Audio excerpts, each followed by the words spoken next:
প্রিয় দর্শক, এই ভিডিওতে আলোচনা করব সহকারী জজ পদে আবেদনের যোগ্যতা নিয়ে। আবেদন যোগ্যতাকে 4টি ধাপে ভাগ করা হয়েছে।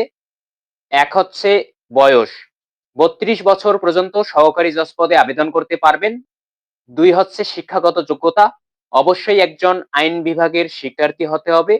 আইন বিষয়ে এলএলবি অনার্স কমপ্লিট থাকতে হবে। 3 নম্বরে হচ্ছে রেজাল্ট, অবশ্যই দ্বিতীয় শ্রেণী থাকতে হবে।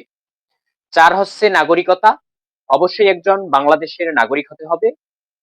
সহকারী জজ পদে পরীক্ষার মানবন্টন, পরীক্ষা 3টি ধাপে হয়ে থাকে। প্রিলি, রিটেন, ভাইভা। প্রিলি পরীক্ষা হয়ে থাকে 100 নম্বরের, রিটেন পরীক্ষা হয়ে থাকে 1000 নম্বরের, ভাইভা পরীক্ষা হয়ে থাকে 100 নম্বরের। সহকারী জজ পরীক্ষার জন্য মোট 1200 নম্বরের পরীক্ষা নিয়ে থাকে বাংলাদেশ জুডিশিয়াল সার্ভিস কমিশন।